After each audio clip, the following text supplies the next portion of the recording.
पवित्रधाम मध्यरु पुरी जगन्नाथ मंदिर मध्य गोटे जहाकू जगन्नाथ धाम बोली मध्य जाना जाइथाए।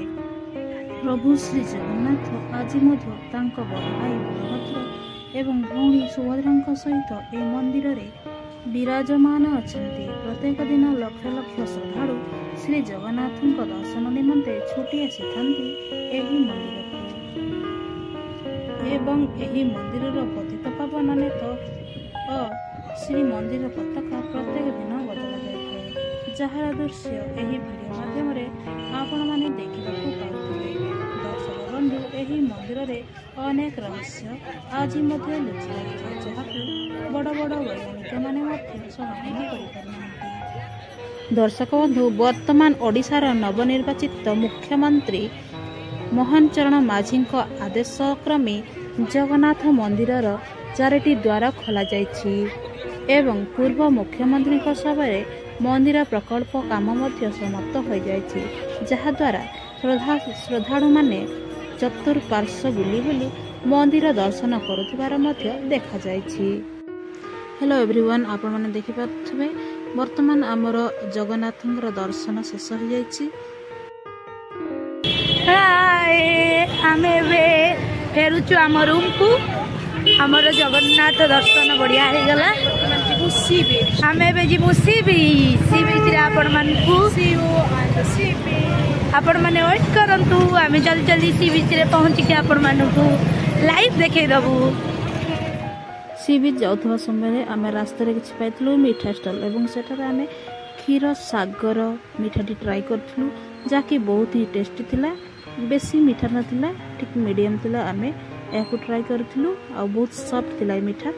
आपण माने मध्य ए मीठा को ट्राई करि परिबे जेबे आपण माने पूरी भ्रमण करिया पे आसीबे।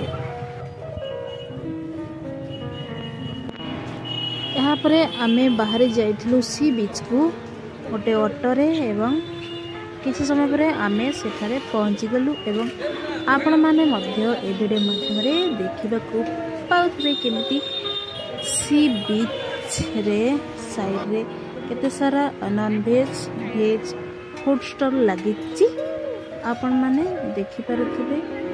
तबे एठारे लाइट सबडे अछि एवं सी बीच आपण माने तो जानथिबे सी बीच रे संध्या समय ही खूब सुंदर ठंडा ठंडा पवन बहुत है, तेणु मत तो बहुत ही बढ़िया लगे सी बीच एट इवनिंग टाइम।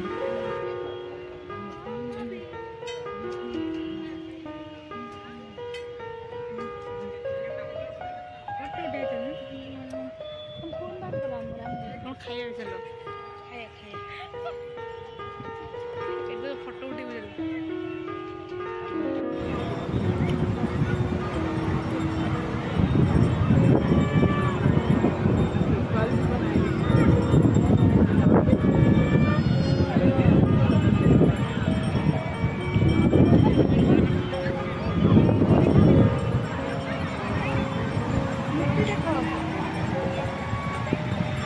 वीडियो कर ली बरा वीडियो कर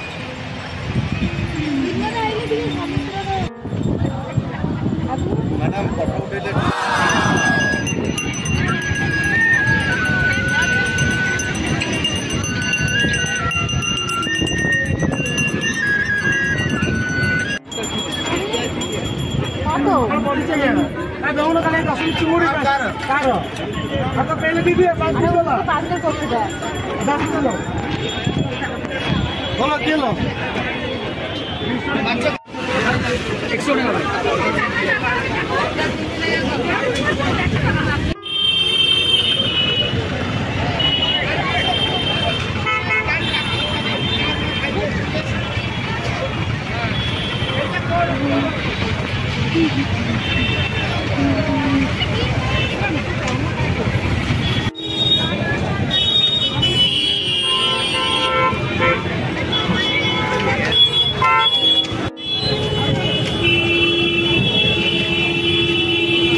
जाऊँ बीच रू रिक्शा रे बसी बहुत एंजॉय लगुच हमको मजा लगुच एंजॉय लगुच